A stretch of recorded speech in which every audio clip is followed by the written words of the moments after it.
forever on fire. ಇದ್ರ ಬಗ್ಗೆ ಸಂತೋಷ್ ಲಾಡ್ ಮಾತಾಡ್ತಾರೆ. ಇಲ್ಲ, ತುಂಬ ಗಂಭೀರವಾದಂಥ ವಿಚಾರ ಇದು. ಇದೇ ಅಧಿವೇಶನದಲ್ಲಿಯೇ ಕನ್ನಡಿಗರಿಗೋಸ್ಕರವಾಗಿ ಒಂದು ಮೀಸಲಾತಿ ಮಸೂದೆ ಬರುತ್ತೆ, ನೋಡ್ತಾ ಇರಿ ಅಂತ ಕೂಡ ಸಂತೋಷ್ ಲಾಡ್ ಮಾತಾಡ್ತಾರೆ. ಕೆಲವರೆಲ್ಲರೂ ಕೂಡ, ಅಂದರೆ ಕೆಲವರು ಕನ್ನಡಿಗರ ಉದ್ಯೋಗ ಮೀಸಲಾತಿ ಬಗ್ಗೆ ಧ್ವನಿ ಎತ್ತಾ ಇದ್ದಾರೆ. 75% ಮೀಸಲಾತಿ ಬಂದರೆ ತುಂಬ ಅನುಕೂಲ ಆಗುತ್ತೆ ಕನ್ನಡಿಗರಿಗೆ ಅಂತ ಹೇಳಿ ಸಂತೋಷ್ ಲಾಡ್ ಮಾತಾಡ್ತಾ ಇದ್ದಾರೆ. ಆಯ್ತಪ್ಪ, ಒಂದು ವೇಳೆ ನಿಮ್ಮ ಸಂಸ್ಥೆಗಳಲ್ಲಿ ಈ ಥರ ಅವ್ರಿಗೆ ಸ್ಕಿಲ್ ಇಲ್ಲ ಅಥವಾ ಕೌಶಲ್ಯ ಇಲ್ಲ ಅಂತ ಹೇಳಿದಾಗ ಟ್ರೈನ್ ಮಾಡಿ, ಅವರಿಗೆ ಕೌಶಲ್ಯವನ್ನು ಕಲಿಸಿಕೊಡಿ, ನೀವು ತರಬೇತಿ ಕೊಡಿ ಅವ್ರಿಗೆ. ಸರ್ಕಾರದಿಂದ ನಿಮ್ಗೆ ಯಾವ ನೆರವು ಬೇಕೋ ನಾವು ಕೊಡ್ತೀವಿ ನಿಮಗೆ. ಸ್ಕಿಲ್ಡ್ ಲೇಬರ್ಸ್ ನಿಮಗೆ ಸಿಗ್ತಾ ಇಲ್ಲ ಅಂತ ಹೇಳಿದ್ರೆ ತರಬೇತಿ ಕೊಡ್ರಪ್ಪ, ಏನು ವ್ಯವಸ್ಥೆ ಬೇಕೋ ಸರ್ಕಾರ ಅದನ್ನು ಮಾಡಿಕೊಡುತ್ತೆ. ಆಗೋದೇ ಇಲ್ಲ, ಬೇಡವೇ ಬೇಡ, ಇದು ಯಾಕೆ ಬೇಕು ಅಂತ ನೀವು ಕೇಳಿದ್ರೆ ಹೇಗೆ? ಕಿರಣ್ ಮಜುಮ್ದಾರ್ ಶಾ ಅವರು ಯಾಕೆ ಬೇಡ ಅಂತ ಹೇಳ್ತಾ ಇದ್ದಾರೆ ಅಂತ ಮೊದಲು ಅವ್ರು ಹೇಳಿ. ಸರ್ಕಾರದಲ್ಲಿ ಎಲ್ಲ ರೀತಿಯಲ್ಲಿ ವ್ಯವಸ್ಥೆ ಇದೆ, ಅದನ್ನು ನಾವು ಮಾಡಿಕೊಡ್ತೀವಿ. ಮೀಸಲಾತಿನೇ ಕೊಡೋಕ್ಕಾಗಲ್ಲ ಅಂದರೆ ಹೇಗೆ ಅಂತ ಕೂಡ ಸಂತೋಷ್ ಲಾಡ್ ಮಾತಾಡಿದ್ದಾರೆ. ಸಾರಾಂಶ ತಮಗೆ ಗೊತ್ತಿದೆ ಆಲ್ರೆಡಿ. ಮೋಸ್ಟ್ಲಿ ಇದೇ ಅಧಿವೇಶನದಲ್ಲಿ ಬಿಲ್ ಬರುತ್ತೆ. And certain industry people have tweeted out, they have got certain operations ಬಗ್ಗೆ ಮಾತನಾಡಿದ್ದಾರೆ. ಅವ್ರದ್ದು ಅಪರೇಷನ್ಸ್ ಏನಿದೆ I welcome definitely. It's a democratic country ಇದೆ. Obviously everybody have got their view. I respect them because Kiran Majumdar ಆಗಿರ್ಬೋದು, ಪೈ ಅವ್ರು ಆಗಿರ್ಬೋದು, obviously we look into that what they have told. But ನನ್ನ ಪ್ರಕಾರ ಮೇಲ್ನೋಟದಲ್ಲಿ ನಾನಿದು 2ನೇ ಬಾರಿಗೆ ನಾನು ಇದು ಸಚಿವನಾಗಿದ್ದೀನಿ ಈ ಒಂದು ಡಿಪಾರ್ಟ್ಮೆಂಟಿಗೆ. ಸೊ ಕೂಗಿದೆ, ಎಲ್ಲ ಕಡೆ ಕೂಗಿದೆ. ಆಮೇಲೆ ಪ್ರಾಕ್ಟೀಸಸ್ ಕೂಡ ಭಾಳ ರಾಂಗ್ ಮಾಡಿರ್ತಕ್ಕಂಥದ್ದು ಭಾಳಷ್ಟು ಜಾಗದಲ್ಲಿ ನನಗೆ ಮೇಲ್ನೋಟದಲ್ಲಿ ಕೂಡ ಕಂಡು ಬಂದಿದೆ. ಉದ್ದೇಶ ಏನು ಅಂತಂದರೆ, ಇದು ಮ್ಯಾನೇಜ್ಮೆಂಟು ನಾನ್ ಮ್ಯಾನೇಜ್ಮೆಂಟ್ ಇದೆ. ಸೊ ನಾನ್ ಮ್ಯಾನೇಜ್ಮೆಂಟ್ ಅನ್ನೋ ವರ್ಟಿಕಲ್ ನನ್ನ ಅಭಿಪ್ರಾಯದಲ್ಲಿ ಅದು ಜಾಸ್ತಿ ಎಂಪ್ಲಾಯ್ಮೆಂಟ್ ಕೊಡ್ತಕ್ಕಂಥದ್ದು. ಅದನ್ನು ಭಾಳ ಜನ ಬೇರೆ ಕಡೆಯಿಂದ ಬಂದು ಕೆಲಸ ಮಾಡ್ತಕ್ಕಂಥದ್ದು ಕೆಲವಾರು ಜಾಗದಲ್ಲಿ ನಾನು ನೋಡಿದ್ದೇನೆ. So what are we seeking is 75%. Obviously ಇದರಲ್ಲಿ ಜಾಸ್ತಿ ಸೆಕ್ಷನ್ ಇರೋದ್ರಿಂದ ಲೋಕಲೇಟ್ಸ್ಗೆ ಅನುಕೂಲ ಆಗುತ್ತೆ. ಲೋಕಲೇಟ್ಸ್ ಡೆಫಿನೇಷನ್ ಕೂಡ ಆಲ್ರೆಡಿ ಇದೆ ಸರ್ಕಾರದಲ್ಲಿ. ಮ್ಯಾನೇಜ್ಮೆಂಟ್ ಲೆವೆಲಲ್ಲಿ 50% ಕೇಳ್ತಾ ಇದೆ. ಸೊ 50% ಕ್ಯಾಪ್ ಯಾಕೆ ಮ್ಯಾನೇಜ್ಮೆಂಟ್ ಮೇಲೆ ಮಾಡ್ತಾ ಇದ್ದಾರೆ? ಆಬ್ವಿಯಸ್ಲಿ ಅವ್ರು ಏನು ಹೇಳ್ತಾರೆ, ಮೆರಿಟ್ ಜಾಸ್ತಿ ಇರಬೇಕನ್ನೋ ವಾದ ಇದೆ. ಸೊ ಐ ಪರ್ಸನಲಿ ಫೀಲ್ ಕರ್ನಾಟಕದಲ್ಲಿ ತುಂಬ ಮೆರಿಟ್ ಇದೆ. The reason is number of engineering colleges ನಮ್ಮಲ್ಲಿ ಜಾಸ್ತಿ ಇದೆ, ಮೆಡಿಕಲ್ ಕಾಲೇಜಸ್ ನಮ್ಮಲ್ಲಿ ಜಾಸ್ತಿ ಇದೆ, ITI ಇರ್ಬೋದು, ಡಿಪ್ಲೊಮಾ ಇರ್ಬೋದು, ಇಂಟರ್ನ್ಯಾಷನಲ್ ಸ್ಕೂಲ್ಸ್ ಇರ್ಬೋದು. ಸೊ ಎಲ್ಲ ವಾಕ್ಸ್ ಆಫ್ ಲೈಫ್ನಲ್ಲಿ I feel we have got much more skill, talent ಇದೆ ಅನ್ನೋ ನನ್ನ ವಾದ. ಸೊ ಅದಕ್ಕಾಗಿ 50% ನಾವು ಮೆರಿಟ್ನಲ್ಲಿ ಕೇಳ್ತಾ ಇದ್ದೀವಿ. 70% ವಿ ಆರ್ ಆಸ್ಕಿಂಗ್ ಇನ್ ಏನೋ ಬೇಸಿಕಲಿ ನಾನ್ ಮ್ಯಾನೇಜ್ಮೆಂಟ್ ಲೆವೆಲ್ ಕೇಳ್ತಾರೆ. ಒಂದು ಇಲ್ಲ ಅನ್ನೋ ಅಭಿಪ್ರಾಯ ಇವತ್ತುವರೆಗೆ ಎಲ್ಲಿ ಬಂದು ಹೇಳಿಲ್ಲ ಅವರು. ಏನಾಗಿದೆ, ಇಲ್ಲ ಇಲ್ಲ ಅಂತ ಹೇಳ್ತಾರೆ. ಸರ್ಕಾರಕ್ಕೆ ಯಾವತ್ತನ ಬಂದು ಹೇಳಿದಾರ ಇಲ್ಲ ಅಂತಕ್ಕಂಥದ್ದು? ಇಲ್ಲ ಅಂತಂದರೆ ಅದಕ್ಕಾದಂಥ ಸ್ಕಿಲ್ ಮಾಡಿ. Why should not you train? Government is ready to give incentive. ನಾವು ಲ್ಯಾಂಡ್ ಇನ್ಸೆಂಟಿವ್ಸ್ ಮಾಡ್ತೀವಿ. ಸೊ ಇಲ್ಲಿಲ್ಲ ಅಂತಂದರೆ ಬೇರೆ ಕಡೆ ಹೆಂಗಿರುತ್ತೆ ಸ್ಕಿಲ್ಲು? ಬಿಕಾಸ್ ಇಲ್ಲಿಕ್ಕಿಂತ ಜಾಸ್ತಿ ಇಂಜಿನಿಯರಿಂಗ್ ಕಾಲೇಜಸ್ ಅಲ್ಲಿಲ್ಲ, ಇಲ್ಲಿರ್ತಕ್ಕಂಥ ಜಾಸ್ತಿ ಕೋರ್ಸಸ್ ಅಲ್ಲಿಲ್ಲ. ಇಟ್ಸ್ ನಾಟ್ ನಾವು ಟಗ್ ಆಫ್ ಆರ್ ವಾರ್ ಮಾಡಿ ಅವ್ರನ್ನ ಡಿಬೇಟ್ ಮಾಡ್ತಾ ಇದೀವಿ ಅಂತಲ್ಲ. ನನಗೆ ಅದ್ರ ಬಗ್ಗೆ ಇಲ್ಲಿ ಜಸ್ಟಿಫಿಕೇಶನ್ ಸಿಗ್ತಾ ಇಲ್ಲ. ಸ್ಕಿಲ್ ಇಲ್ಲ ಅಂತ ಹೇಳ್ತಾ ಇದ್ದೀರಾ, ಆಯ್ತು ಸ್ಕಿಲ್ ಇಲ್ಲ ಅಂತ ಎಲ್ಲೋ ಒಂದು ಕಾರಣ ಬೇಕಲ್ಲ. ಸ್ಕಿಲ್ ಇಲ್ಲ ಅಂದ್ರೆ ನೀವು ಕರ್ನಾಟಕ ಸರ್ಕಾರಕ್ಕೆ ಬರೀರಿ, ಈ ಥರ ಸ್ಕಿಲ್ ನೀವೇ ತಗೊಳ್ಳಿ. Why should not you try to skill such people which is required for requisite of industry should have come to the government and say you only. ನಾವು ಎಷ್ಟೋ ಸಲ ನಾನು ಲೆಟರ್ ಕೂಡ ಬರೆದಾಗಿದೆ, ನೀವು ಇಂಡಸ್ಟ್ರಿ ಯಾವ ರೀತಿ ಸ್ಕಿಲ್ಲಿಂಗ್ ಬೇಕು ನೆಕ್ಸ್ಟ್ 10 years ನೀವೇ ಸರ್ಕಾರಕ್ಕೆ ಬಂದು ಹೇಳಿ. ಅದೇ ಥರ ಮಕ್ಕಳನ್ನ ನಾವು ಇಲ್ಲಿ ಸ್ಕಿಲ್ ಮಾಡೋಣ, ಅದರಿಗೆ ಜಾಬ್ ಕೊಡಿ, 100% ಕೊಡಿ ಅಂತ ಹೇಳ್ತಾ ಇಲ್ಲಲ್ಲ. I think this is a very justifiable bill ಅನ್ಸುತ್ತೆ. But still any sort of comment or anything they have got suggestion, I am more than happy to. Details ಕೊಡೋಕೆ ಇದೀಗ ಶಿವಕುಮಾರ್ ಜೋಹಳ್ಳಿ ಇದ್ದಾರೆ. ಶಿವಕುಮಾರ್ ಜೋಹಳ್ಳಿ, ಈಗ ಮೋಹನ್ ದಾಸ್ ಪೈ, ಕಿರಣ್ ಮಜುಮ್ದಾರ್ ಶಾ ಅವರ ಆದಿಯಾಗಿ ಕರ್ನಾಟಕದಲ್ಲಿ ಖಾಸಗಿ ಸಂಸ್ಥೆಗಳಲ್ಲಿ ಕನ್ನಡಿಗರ ಮೀಸಲಾತಿ ವಿಚಾರಕ್ಕೆ ಸಂಬಂಧಪಟ್ಟಂತೆ ಆಕ್ರೋಶ ಎತ್ತಾ ಇದ್ದಾರೆ. ಈ ಕಡೆ ಡಿ ಕೆ ಶಿವಕುಮಾರ್ ಅವರು ತೀರಾ ಟೆಕ್ನಿಕಲ್ ಅನ್ನೋ ವಿಷಯಕ್ಕೆ ಬಂದಾಗ ನಾವೇನು ಮಾಡೋಕ್ಕಾಗಲ್ಲ ಅಂತ ಸ್ವಲ್ಪ ಈ ಗೋಡೆ ಮೇಲೆ ದೀಪ ಇಟ್ಟಂತೆ ಅವರು ಮಾತಾಡ್ತಾ ಇದ್ದಾರೆ. ಸಂತೋಷ್ ಲಾಡ್ ಕೇಳ್ತಾರೆ. ಸಂತೋಷ್ ಲಾಡ್ ಅವ್ರು ಕೇಳೋದು ಇಷ್ಟೇ, ನೋಡಪ್ಪ ಸ್ಕಿಲ್ ಇಲ್ವಾ, ನಿಮ್ಮ ಕೆಲಸ ಏನು, ಟ್ರೈನ್ ಮಾಡಿ ಅವ್ರನ್ನ. ಕನ್ನಡಿಗರಿಗೆ ಒಂದು ವೇಳೆ ಸ್ಕಿಲ್ ಇಲ್ಲ ಅನ್ನೋದು ನಿಮ್ಮ ತರ್ಕ ಆದರೆ ನೀವು ತರಬೇತಿ ಕೊಡಿ ಸ್ವಾಮಿ, ನಾವು ಅದಕ್ಕೆ ಪೂರಕವಾಗಿ ಏನು ವ್ಯವಸ್ಥೆಯನ್ನು ಬೇಕೋ, ಸೌಲಭ್ಯವನ್ನು ಬೇಕೋ ಸರ್ಕಾರದ ಕಡೆಯಿಂದ ಮಾಡಿಕೊಡ್ತೀವಿ. ಆಗೋದೇ ಇಲ್ಲ ಅಂತ ಹೇಳಿಬಿಟ್ರೆ ಹೇಗಿದು? ನಮ್ಮ ರಾಜ್ಯದಲ್ಲಿ ಇಲ್ಲದೇ ಇರ್ತಕ್ಕಂಥ ಇಂಜಿನಿಯರಿಂಗ್ ಕಾಲೇಜುಗಳ, ನಮ್ಮ ರಾಜ್ಯದಲ್ಲಿ ಇಲ್ಲದೇ ಇರ್ತಕ್ಕಂಥ ಮೆಡಿಕಲ್ ಕಾಲೇಜುಗಳ ಅಂತ ಒಂದು ಭಾಗ. ಇನ್ನೊಂದು ಪ್ರಶ್ನೆಯಲ್ಲಿ ಏನು ಬರುತ್ತೆ ಅಂತ ಹೇಳಿದ್ರೆ, ಈ ಖಾಸಗಿ ಸಂಸ್ಥೆ, ಖಾಸಗಿ ಅಂತ ಹೇಳಿದ ತಕ್ಷಣವೇ ಅದು ಎಕ್ಸಾಕ್ಟ್ಲಿ ಯಾವುದೋ ಸಾಫ್ಟ್ವೇರ್ 2 ಕಂಪ್ನಿ, 3 ಕಂಪ್ನಿ, 5-6 ಕಂಪ್ನಿ ಇವುಗಳಿಗೆ ಮಾತ್ರ ಅಪ್ಲೈ ಆಗಬೇಕು ಅಂತ ಇವ್ರು ಯಾರಾದರೂ ಅಂದ್ಕೊಂಡಿದ್ದಾರಾ? ಈ ಸಾಫ್ಟ್ವೇರ್ ಒಂದಷ್ಟು ಬಿಟ್ಟುಬಿಟ್ರೆ ಇನ್ನೇನೂ ಇಲ್ವೇ ಇಲ್ವಾ ಈ ರಾಜ್ಯದಲ್ಲಿ ಖಾಸಗಿ ಎನ್ನುವಂತಹದ್ದು? ಈ ಒಂದು ಈ ಭ್ರಮೆಗಳಿವೆಯಲ್ಲ, ಇದರಿಂದ ಆಚೆ ಬರಬೇಕು ಇವ್ರುಗಳು. ಹಾಗಾಗಿ ವಿರೋಧ ಮಾಡಿಬಿಡ್ತೀವಿ, ಅಲ್ಲೇ ಯಾವುದೋ ಕೋರ್ಟಲ್ಲಿ ಸ್ಟ್ರೈಕ್ ಆಗಿಬಿಟ್ಟಿದೆ, ಹಾಗಾಗ್ಬಿಟ್ಟಿದೆ, ಹೀಗಾಗ್ಬಿಟ್ಟಿದೆ ಅನ್ನೋ ಒಂದು ಮಾತಿದೆಯಲ್ಲ, ಒಪ್ಪಬಹುದಾ? ಆಯಿತು, ಅನೇಕ ಬಾರಿ ಇಲ್ಲೊಂದು ಜೋರಾಗಿ ಒಂದು ಪ್ರವಾಹ ಬಂದುಬಿಟ್ರೆ ಸೌಲಭ್ಯಗಳು ಕಡಿಮೆ ಇದೆ ಅಂದ ತಕ್ಷಣ ನಾವು ಆ ರಾಜ್ಯಕ್ಕೆ ಹೋಗ್ಬಿಡ್ತೀವಿ, ಈ ರಾಜ್ಯಕ್ಕೆ ಹೋಗ್ಬಿಡ್ತೀವಿ, ವಲಸೆ ಹೋಗ್ಬಿಡ್ತೀವಿ ಅಂತ ಕೂಡ ಅವ್ರು ಹೇಳ್ತಾರೆ. ಇಲ್ಲ ನಾವು ಮಾಡ್ಕೊಡ್ತೀವಿ ಅಂತ ಇವರು ಕೂಡ ಹೇಳ್ತಾ ಇದ್ದಾರೆ. ಇಲ್ಲಿ ಏನು ಜಟಾಪಟಿ ಆಗ್ತಾ ಇದೆ ಈಗ ಅಂತ?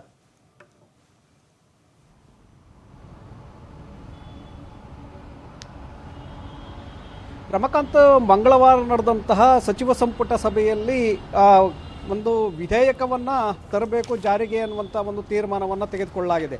ಅಂದರೆ ಕನ್ನಡಿಗರಿಗೆ ಉದ್ಯೋಗದಲ್ಲಿ ಮೀಸಲಾತಿಯನ್ನು ಕಲ್ಪಿಸಬೇಕು ಅನ್ನುವಂಥದ್ದು ಅದರಲ್ಲಿರುವಂತಹ ಅಂಶ ಕಡ್ಡಾಯವಾಗಿ ಮಾಡಬೇಕು. ಈ ಖಾಸಗಿ ಸಂಸ್ಥೆಗಳೇನಿದೆ, ಖಾಸಗಿ ಸಂಸ್ಥೆಗಳಲ್ಲಿ ಮ್ಯಾನೇಜ್ಮೆಂಟ್ ಕೋಟಾದಲ್ಲಿ 50% ಮೀಸಲಾತಿಯನ್ನು ಸ್ಥಳೀಯ ಮಟ್ಟದಲ್ಲಿರುವಂತಹ ಕನ್ನಡಿಗರಿಗೆ ಕೊಡಬೇಕು. ನಾನ್ ಮ್ಯಾನೇಜ್ಮೆಂಟು ವ್ಯವಸ್ಥೆಯಲ್ಲಿ 75% ಉದ್ಯೋಗಗಳನ್ನು ಕನ್ನಡಿಗರಿಗೆ ಕೊಡಬೇಕು. ನಂತರ ಉಳಿದ 25% ಅಥವಾ ಉಳಿದ 50% ನೀವು ಅನ್ಯರಿಗೆ ಬೇಕಾದರೆ ಕೊಡಿ, ಆದರೆ ಕನ್ನಡಿಗರಿಗೆ ಮೊದಲ ಆದ್ಯತೆಯನ್ನು ಕೊಡಬೇಕು ಅನ್ನುವಂಥದ್ದು ಈ ವಿಧೇಯಕದಲ್ಲಿ ಹೇಳಲಾಗ್ತಾ ಇದೆ. ನಾಳೆ ಸದನದಲ್ಲೂ ಕೂಡ ಈ ವಿಧೇಯಕವನ್ನು ಮಂಡನೆ ಮಾಡಲಾಗ್ತಾ ಇದೆ. ಯಾಕೆಂದರೆ ಕ್ಯಾಬಿನೆಟ್ನಲ್ಲಿ ಈಗ ಅಪ್ರೂವಲ್ ಆದ ನಂತರ ಸದನದಲ್ಲಿ ಅದನ್ನು ಮಂಡಿಸಬೇಕಾಗತ್ತೆ, ಸದನದಲ್ಲಿ ಅದು ಚರ್ಚೆ ಆಗುತ್ತೆ, ನಂತರ ಅದರ ಸಾಧಕ ಬಾಧಕಗಳ ಬಗ್ಗೆ ಬೆಳಕನ್ನು ಚೆಲ್ಲಾಗತ್ತೆ, ಆ ನಂತರ ಅದನ್ನು ಒಪ್ಕೊಳ್ಳಾಗತ್ತೆ. ಈ ವಿಧೇಯಕವನ್ನು ತಂದಿದ್ದೇ ಆದರೆ, ಮಸೂದೆಯಾಗಿ ಕಾಯ್ದೆಯನ್ನು ತಂದಿದ್ದೇ ಆದರೆ, ಆಗ ಸ್ಥಳೀಯ ಮಟ್ಟದ ಕನ್ನಡಿಗರಿಗೆ ಉದ್ಯೋಗದ ಅವಕಾಶಗಳು ಹೆಚ್ಚಿನ ಪ್ರಮಾಣದಲ್ಲಿ ಸಿಗುತ್ತೆ. ಇವತ್ತು ನೀವು ಹೇಳಿದಾಗೆ ಸಾಕಷ್ಟು ಖಾಸಗಿ ಸಂಸ್ಥೆಗಳು ಇವತ್ತು ರಾಜ್ಯದಲ್ಲಿವೆ. ಅದರಲ್ಲೂ ಬೆಂಗಳೂರು, ಮೈಸೂರು, ಗುಲ್ಬರ್ಗ, ಈ ಮೆಟ್ರೋಪಾಲಿಟನ್ ಸಿಟಿಗಳು ಏನಿದೆ ಅಲ್ಲಿ ಹೆಚ್ಚಿನ ಪ್ರಮಾಣದಲ್ಲಿ ಇವತ್ತು ಖಾಸಗಿ ಸಂಸ್ಥೆಗಳಿದೆ. ಅದರ ಜೊತೆಗೆ IT-BT ಕಂಪನಿಗಳು ಕೂಡ ಬೆಂಗಳೂರಿನಲ್ಲಿ ಅತ್ಯಧಿಕ ಪ್ರಮಾಣದಲ್ಲಿದೆ. ಸಿಲಿಕಾನ್ ಸಿಟಿ ಮತ್ತು ದೇಶದ ಸಾಫ್ಟ್ವೇರ್ ರಾಜಧಾನಿ ಅಂದರೆ ಅದು ಬೆಂಗಳೂರು. ಸಾಫ್ಟ್ವೇರ್ ಕಂಪನಿಗಳಲ್ಲೂ ಕೂಡ ಇವತ್ತು ಕನ್ನಡಿಗರಿಗೆ ಉದ್ಯೋಗಗಳು ಸಿಗ್ತಾ ಇಲ್ಲ. ಕೇವಲ ಆಂಗ್ಲ ಭಾಷೆಯನ್ನು ಬಲ್ಲಂಥವರಿಗೆ ಉದ್ಯೋಗಗಳನ್ನು ನೀಡಲಾಗ್ತಾ ಇದೆ. ನಮ್ಮ ನೆಲ ಜಲವನ್ನು ಬಳಸ್ಕೊಂಡು ಕಂಪನಿಯನ್ನು ಕಟ್ಟಿ ನಮ್ಮದೇ ಸಂಪನ್ಮೂಲವನ್ನು ಬಳಸಿಕೊಂಡು ಇವತ್ತು ಸಾವಿರಾರು ಕೋಟಿ ರೂಪಾಯಿಗೆ ಆದಾಯವನ್ನು ಮಾಡುವಂತಹ ಕಂಪನಿಗಳು ಇವತ್ತು ಕನ್ನಡಿಗರನ್ನು ಕಡೆಗಣಿಸಲಾಗ್ತಾ ಇದೆ ಅನ್ನುವಂತಹ ಆರೋಪಗಳು ಕಳೆದ ಹಲವು ವರ್ಷಗಳಿಂದಲೂ ಕೂಡ ಕೇಳಿಬರ್ತಾ ಇದೆ. ಹಾಗಾಗಿ ಈ ಒಂದು ವಿಧೇಯಕವನ್ನು ತಂದಿದ್ದೇ ಆದರೆ ಆ ಸಾಫ್ಟ್ವೇರ್ ಕಂಪನಿಗಳಲ್ಲೂ ಕೂಡ ಕನ್ನಡಿಗರಿಗೆ ಮೊದಲ ಆದ್ಯತೆಯನ್ನು ಕೊಡಬೇಕಾಗತ್ತೆ. ಆ ನಿಟ್ಟಿನಲ್ಲಿ ಈಗಾಗಲೇ ಸಾಫ್ಟ್ವೇರ್ ಕಂಪನಿಗಳ ದೈತ್ಯರು ಈಗಾಗಲೇ ವಿರೋಧವನ್ನು ವ್ಯಕ್ತಪಡಿಸ್ತಾ ಇದ್ದಾರೆ. ಒಂದು ಕಡೆ ನೀವು ಕನ್ನಡಿಗರಿಗೆ ಆದ್ಯತೆಯನ್ನು ಕೊಡಿ ಅನ್ನುವಂಥ ಒತ್ತಡವನ್ನು ತರ್ತಾ ಇದ್ದೀರಿ, ಆದರೆ ಅವರಲ್ಲಿ ಸ್ಕಿಲ್ ಎಷ್ಟರ ಮಟ್ಟಿಗೆ ಇದೆ, ಕೌಶಲ್ಯಾಭಿವೃದ್ಧಿ ಅವರಿಗೆ ಕೊಡ್ತಾ ಇದ್ದೀರಾ, ಗುಣಮಟ್ಟದ ಶಿಕ್ಷಣವನ್ನು ನೀವು ಕೊಡ್ತಾ ಇದ್ದೀರಾ, ಅದೆಲ್ಲವನ್ನು ಕೂಡ ಕೊಟ್ಟರೆ ಅವರು ಕೂಡ ನಮ್ಮ ಕಂಪನಿಗಳಲ್ಲಿ ಕೆಲಸವನ್ನು ಮಾಡಬಹುದು ಅನ್ನುವಂಥದ್ದನ್ನು ಮೋಹನ್ ದಾಸ್ ಪೈ ಅವರು ಹೇಳ್ತಾ ಇದ್ದಾರೆ. ಕಿರಣ್ ಮಂಜುಮ್ದಾರ್ ಶಾ ಅವರು ಕೂಡ ಅದೇ ರೀತಿಯಾದಂಥ ಅಭಿಪ್ರಾಯವನ್ನು ವ್ಯಕ್ತಪಡಿಸಿದ್ದಾರೆ. ಕಡ್ಡಾಯವಾಗಿ ಕನ್ನಡಿಗರಿಗೆ ಮೀಸಲಾತಿಯನ್ನು ಕೊಡಬೇಕು ಅನ್ನುವಂಥದ್ದನ್ನು ನೀವು ತಂದಿದ್ದೇ ಆದರೆ IT-BT ಕಂಪನಿಗಳಿಗೆ ಅದು ಸರಿ ಹೊಂದೋದಿಲ್ಲ ಅನ್ನುವಂಥ ವಿಚಾರವನ್ನು ಈಗಾಗಲೇ ಅವರು ಕೂಡ ವಿರೋಧವನ್ನು ವ್ಯಕ್ತಪಡಿಸಿದ್ದಾರೆ. DK ಶಿವಕುಮಾರ್ ನೀವು ಹೇಳಿದಾಗೆ ಒಂದು ಕಡೆ ಅದಕ್ಕೆ ಪ್ರತಿಕ್ರಿಯೆಯನ್ನು ಕೊಟ್ಟಿದ್ದಾರೆ. ಅಡ್ಡಗೋಡೆ ಮೇಲೆ ದೀಪವನ್ನು ಇಟ್ಟಂತೆ ಅವರು ಸ್ಟೇಟ್ಮೆಂಟನ್ನು ಕೊಟ್ಟಿದ್ದಾರೆ. ಯಾಕೆಂದರೆ ಕಿರಣ್ ಮಂಜುಮ್ದಾರ್ ಶಾ ಹಾಗೆ ಮೋಹನ್ ದಾಸ್ ಪೈ ಅವರ ವಿರೋಧ ಏನಿದೆ ಅದಕ್ಕೆ ಎಲ್ಲೂ ಕೂಡ ಪ್ರತಿರೋಧವನ್ನು DK ಶಿವಕುಮಾರ್ ಅವರು ತೋರಿಸಿಲ್ಲ. ಒಂದು ಕಡೆ ಇದನ್ನು ಕಡ್ಡಾಯವಾಗಿ ತರಬೇಕು ಅನ್ನುವಂಥ ವಿಚಾರವನ್ನು ಹೇಳ್ತಾರೆ, ಮತ್ತೊಂದು ಕಡೆ ಟೆಕ್ನಿಕಲ್ ತಾಂತ್ರಿಕ ಅಂಶಗಳು ಏನಾದರೂ ಅಡ್ಡಿಯಾಗಿದ್ದೇ ಆದರೆ ಅಲ್ಲಿ ನಾವು ವಿನಾಯಿತಿಯನ್ನು ಕೊಡೋದಕ್ಕೆ ಸಿದ್ಧ ಅನ್ನುವಂಥ ವಿಚಾರವನ್ನು ಕೂಡ ಅವರಿಗೆ ಪಾಸ್ ಮಾಡ್ತಾ ಇದ್ದಾರೆ ಸಂದೇಶವನ್ನು.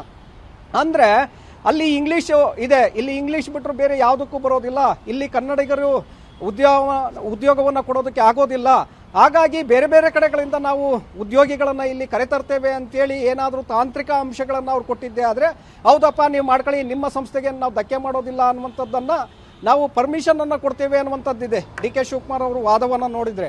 ಆದರೆ ಸಂತೋಷ್ ಲಾಡ್ ಅವರು ಇಲ್ಲಿ ಬಹಳ ಸ್ಪಷ್ಟವಾಗಿ ಹೇಳಿದ್ದಾರೆ, ಯಾವುದೇ ಸಂಸ್ಥೆಗಳಿರಲಿ ಕಡ್ಡಾಯವಾಗಿ ಕೊಡಬೇಕಾಗತ್ತೆ. ನೀವು ಅವ್ರಿಗೆ ಸ್ಕಿಲ್ ಕೌಶಲ್ಯಾಭಿವೃದ್ಧಿ ಇಲ್ವಾ ಶಿವು? ಇಲ್ಲೇನಾಗುತ್ತೆ ಅಂತಂದ್ರೆ ಒಂದು ಚೆಕ್ ಮಾಡಿಕೊಂಡಾಗ ಮುಡಾ ಹಗರಣಕ್ಕೆ ಸಂಬಂಧಪಟ್ಟಂತೆಯೋ ಮುಡಾ ನಿವೇಶನಗಳ ವಿಚಾರಕ್ಕೆ ಸಂಬಂಧಪಟ್ಟಂತೆಯೋ ಸರ್ಕಾರ ಒಂದು ಕಡೆ ಮುಜುಗರವನ್ನು ಫೇಸ್ ಮಾಡ್ತಾ ಇದೆ. At the same time Valmiki ನಿಗಮದ್ದು ಫೇಸ್ ಮಾಡ್ತಾ ಇದೆ. ಇದರ ಮಧ್ಯೆ ಒಂದು ಇಶ್ಯೂ ಡೈವರ್ಷನ್ ರೀತಿಯಲ್ಲಿ ವಿಷಯವನ್ನು ಬೇರೆ ಕಡೆಗೆ ಸೆಳೆಯೋ ದೃಷ್ಟಿಯಿಂದ ಸರ್ಕಾರ ನಿಜಕ್ಕೂ ಇದನ್ನು ಪ್ರಸ್ತಾಪ ಮಾಡ್ತಾ ಇದೆಯಾ, ಸರ್ಕಾರ ಎಷ್ಟು ಮಟ್ಟಿಗೆ ಇದರಲ್ಲಿ ಸೀರಿಯಸ್ ಆಗಿದೆ ಅಂತ ಒಂದು ವಿಷಯ ಬರುತ್ತೆ. ಉದ್ಯೋಗ ಸೃಷ್ಟಿ ಅನ್ನೋ ಒಂದು ಟಾಪಿಕ್ ಇದೆಯಲ್ಲ, ಇದನ್ನೊಬ್ಬ ಖಾಸಗಿಯವನು ಮಾಡಬಹುದು, ಸರ್ಕಾರ ಕೂಡ ಮಾಡಬಹುದು. ಸರ್ಕಾರ ತಾನು ಉದ್ಯೋಗ ಸೃಷ್ಟಿ ಮಾಡೋಕ್ಕಾಗದೇ ಇದ್ದಾಗ ಖಾಸಗಿಯವ್ರ ಹತ್ರನೇ ನನ್ನನ್ನು ಮೀಸಲು ಕೊಡಿಸ್ತಾ ಇದ್ದೀನಪ್ಪ, ನಾನು ಕನ್ನಡಿಗರಿಗೆ ಫೇವರ್ ಆಗಿದ್ದೀನಿ, ಅವ್ರ ಪರವಾಗಿದ್ದೀನಿ ತೋರಿಸ್ಕೊಳ್ಳೋಕೆ ಈ ಕೆಲಸವನ್ನು ಮಾಡ್ತಾ ಇದ್ದಾರಾ? ಮತ್ತು ಖಾಸಗಿ ಸಂಸ್ಥೆಗಳ ಅವ್ರದ್ದೊಂದು ವಾದ ಏನಿದೆ ಅಂತ ಹೇಳಿದ್ರೆ ಇಲ್ಲಿ ಹಸ್ತಕ್ಷೇಪ ಮಾಡ್ತಾರೆ, ನಮ್ಮ ಏಕಸ್ವಾಮ್ಯ ಅಲ್ಲಿಗೆ ಮುರಿದು ಬಿದ್ದುಬಿಡುತ್ತೆ, ಮೊನಾಪಲಿಗೆ ಬ್ರೇಕ್ ಹಾಕ್ಬಿಡ್ತಾರೆ ಇವರು. 100ಕ್ಕಿಂತ ಹೆಚ್ಚಿನ ಎಂಪ್ಲಾಯೀಸ್ ಇರುವ ಕಡೆಯಲ್ಲಿ ಸರ್ಕಾರದ ಒಬ್ಬ ಪ್ರತಿನಿಧಿಯನ್ನು ಅಲ್ಲಿ ಸಂಸ್ಥೆಯಲ್ಲಿ ಆಯ್ಕೆಯ ಟೈಮಲ್ಲಿ ಇಟ್ಕೊಳ್ಬೇಕು ಅಂತ ಹೇಳಿದಾಗ ಅವ್ರು ಯಾಕ್ರಿ ಬರಬೇಕು ಅಲ್ಲಿಗೆ? ನಮ್ಮ ಖಾಸಗಿಯಾಗಿ ನಾವು ನಡೆಸ್ತಾ ಇದ್ದೀವಿ ತಾನೇ, ಸರ್ಕಾರದವ್ರಿಗೆ ಇಲ್ಲಿ ಏನು ಕೆಲಸ ಅಂತ ಒಂದಿದೆ. ಜೊತೆಗೆ ನಾವು ಹೇಳ್ದಂಗೆ ನಡಿಬೇಕು ಅಂತ ಏನಾದರೂ ಇದೆಯಾ ಇವರಿಗೆ? ಇವರೇ ಹೇಳ್ತಾ ಇದ್ರಿ ಮೋಹನ್ ದಾಸ್ ಪೈ ಅವರು, ಸುಮಾರಾಗಿ ನಾನು ಮಾತಾಡ್ತೀನಿ, ನನಗೆ ಓದೋಕ್ಕೆ ಬರೆಯೋಕ್ಕೆ ಬರಲ್ಲ ಸರಿಯಾಗಿ, ನನಗೆ ಥರ್ಡ್ ಲ್ಯಾಂಗ್ವೇಜ್ ಇತ್ತು ಕನ್ನಡ ಅಂಥೇಳಿ. ಇವ್ರಿಗೆ ಯಾರು ಕಲಿಬೇಡಿ ಅಂತ ಹೇಳಿರಲಿಲ್ವಲ್ಲ ಮೋಹನ್ ದಾಸ್ ಪೈ ಅವ್ರಿಗೆ?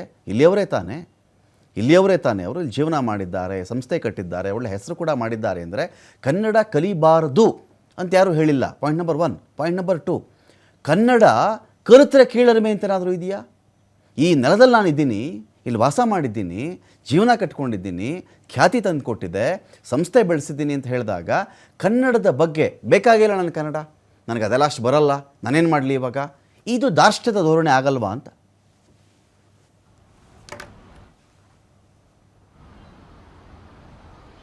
ರಮಕಾಂತ್, ನೀವು ಹೇಳಿದ ಹಾಗೆ ಇಲ್ಲಿ ಮೋಹನ್ ದಾಸ್ ಪೈ ಅವರು ಹೇಳ್ತಾ ಇರುವಂಥದ್ದು ಕನ್ನಡಿಗರಿಗೆ ಕೌಶಲ್ಯ ಇಲ್ಲ, ಸಾಫ್ಟ್ವೇರ್ಗೆ ಬೇಕಾದಂತಹ ಒಂದು ತಾಂತ್ರಿಕತೆಯ ನೈಪುಣ್ಯತೆ ಅವರು ಕಲ್ತಿರೋದಿಲ್ಲ, ಹಾಗಾಗಿ ಇಲ್ಲಿ ಅಂತವರಿಗೆ ಅವಕಾಶ ಇಲ್ಲ, ಅವ್ರಿಗೂ ಕೂಡ ನೀವು ಕಲಿಸುವಂತ ಒಂದು ಪ್ರಯತ್ನವನ್ನ ಮಾಡಿ ನಾವಾಗ ಅವರನ್ನ ಕೆಲಸಕ್ಕೆ ತೆಗೆದುಕೊಳ್ತೇವೆ ಅನ್ನುವಂತ ಒಂದು ಸಂದೇಶವನ್ನ ಕೊಟ್ಟಿದ್ದಾರೆ. ಯಾಕೆ ಕನ್ನಡಿಗರಲ್ಲಿ ನೈಪುಣ್ಯತೆಯನ್ನ ಪಡೆದಂತವರು, ಕೌಶಲ್ಯವನ್ನ ಸುಧಾರಣೆ ಮಾಡ್ಕೊಂಡಂತವ್ರು ಕರ್ನಾಟಕದಲ್ಲಿ ಇಲ್ವಾ? ಇಲ್ಲಿಂದ ಬೇರೆ ಬೇರೆ ದೇಶಗಳಿಗೆ ಹೋಗ್ತಾ ಇದ್ದಾರೆ ಇವತ್ತು. ಯಾಕೆಂದ್ರೆ ಅವರೆಲ್ಲರೂ ಕೂಡ ಕಲ್ತೇ ಹೋಗ್ತಾ ಇರುವಂತದ್ದು. ಅಮೆರಿಕ ಇರಬಹುದು, UK ಗಳಲ್ಲೂ ಕೂಡ ಈ ಸಾಫ್ಟ್ವೇರ್ಗಳಲ್ಲಿ ಕೆಲಸ ಮಾಡ್ತಾ ಇರುವಂತವ್ರು ಬೆಂಗಳೂರಿನಲ್ಲಿ ತರಬೇತಿಯನ್ನ ಪಡೆದಂತಹ ಕನ್ನಡಿಗರೇ ಅಲ್ಲೂ ಕೂಡ ಇದ್ದಾರೆ. ಆದ್ರೆ ಇಲ್ಲಿ ಯಾಕೆ ತಾರತಮ್ಯವನ್ನ ಮಾಡ್ತಾ ಇದ್ದೀರಿ ಅನ್ನುವಂತಹ ಒಂದು ಪ್ರಶ್ನೆ ಇದೆ. ಮತ್ತೊಂದು ಕಡೆ ಮೋಹನ್ ದಾಸ್ ಪೈ ಅವರ ಹೇಳಿಕೆಯನ್ನು ಕೂಡ ಒಪ್ಕೊಳ್ಬೇಕಾಗತ್ತೆ. ಯಾಕೆಂದ್ರೆ ಉನ್ನತ ಶಿಕ್ಷಣಕ್ಕೆ ಹೆಚ್ಚಿನ ಒತ್ತನ್ನ ಕೊಡಬೇಕಾಗತ್ತೆ ಸರ್ಕಾರ, ಕೌಶಲ್ಯಾಭಿವೃದ್ಧಿಯನ್ನ ಕಲ್ಸ್ಕೊಡ್ಬೇಕಾಗತ್ತೆ. ಸಾಫ್ಟ್ವೇರ್ ನಲ್ಲಿ ನೀವು ಕೆಲಸವನ್ನು ಮಾಡಬೇಕಾದ್ರೆ ಈ ರೀತಿಯಾದಂತಹ ತರಬೇತಿಯನ್ನು ಪಡ್ಕೊಳ್ಬೇಕಾಗತ್ತೆ ಅಂತೇಳಿ ಅಭ್ಯರ್ಥಿಗಳಿಗೆ ಆ ತರಬೇತಿಯನ್ನು ಕೂಡ ಕಲ್ಸ್ಕೊಡ್ಬೇಕಾಗತ್ತೆ. ಆ ನಿಟ್ಟಿನಲ್ಲೂ ಕೂಡ ಸರ್ಕಾರ ಕೌಶಲ್ಯಾಭಿವೃದ್ಧಿ ಇಲಾಖೆಯಡಿ ಸಾಕಷ್ಟು ಕಾರ್ಯಕ್ರಮಗಳನ್ನ ಮಾಡ್ತಾ ಇದೆ. ಇಂಗ್ಲಿಷ್ ಅನ್ನ ಕಲಿಸುವಂತದ್ದು, ಬೇರೆ ಬೇರೆ ಅನ್ಯ ದೇಶಗಳ ಭಾಷೆಗಳನ್ನ ಕಲಿಸುವಂತ ಒಂದು ಪ್ರಯತ್ನ, ಮತ್ತೆ ಸಾಫ್ಟ್ವೇರ್ಗೆ ಅನುಕೂಲವಾಗುವಂತೆ ಅದರ ಒಂದು ತಾಂತ್ರಿಕ ನೈಪುಣ್ಯತೆಯನ್ನ ಕಲಿಸುವಂತ ಒಂದು ಕೆಲಸವನ್ನು ಕೂಡ, ತರಬೇತಿಯನ್ನು ಕೂಡ ಸರ್ಕಾರ ಮಾಡ್ತಾ ಇದೆ. ಇನ್ನೊಂದು ಕಡೆ ನೀವು ಹೇಳಿದಾಗೆ ಇದು ಮೂಢ ಹಗರಣ ಅಥವಾ ವಾಲ್ಮೀಕಿ ಹಗರಣ ಬಂತು ಅಂತೇಳಿ ಅದನ್ನ ಈಗ ತಂದಿದ್ದಾರೆ ಡೈವರ್ಟ್ ಮಾಡೋದಕ್ಕೆ ಅನ್ನುವಂಥದ್ದಲ್ಲ ಇಲ್ಲಿ. ಯಾಕೆಂದ್ರೆ ಮೊದಲಿನಿಂದಲೂ ಕೂಡ ಇತ್ತು ಕಾಂಗ್ರೆಸ್ ಪ್ರಣಾಳಿಕೆ. ಸರ್ಕಾರ ಅಧಿಕಾರಕ್ಕೆ ಬರುವಂತಹ ಸಂದರ್ಭದಲ್ಲೇ ಪ್ರಣಾಳಿಕೆಯಲ್ಲೂ ಕೂಡ ನಾವು ಕನ್ನಡಿಗರಿಗೆ, ನಾವು ಅಧಿಕಾರಕ್ಕೆ ಬಂದ್ರೆ ಕನ್ನಡಿಗರಿಗೆ ಉದ್ಯೋಗ ಮೀಸಲಾತಿಯನ್ನ ತರ್ತೇವೆ ಅಂತೇಳಿ ಪ್ರಣಾಳಿಕೆಯಲ್ಲೂ ಕೂಡ ಹಾಕಿದ್ರು. ಹಾಗಾಗಿ ಸರ್ಕಾರ ಈ ಒಂದು ಒತ್ತನ್ನ ಕೊಡ್ತಾ ಇದೆ, ಕನ್ನಡಿಗರಿಗೆ ಉದ್ಯೋಗಾವಕಾಶವನ್ನ ಕಲ್ಪಿಸಬೇಕು ಅನ್ನುವಂಥ ನಿಟ್ಟಿನಲ್ಲಿ ಈ ವಿಧೇಯಕವನ್ನು ತರುವುದಕ್ಕೆ ಈಗ ಹೊರಟಿರುವಂತದ್ದು. Ramakant, okay, thank you Shivu.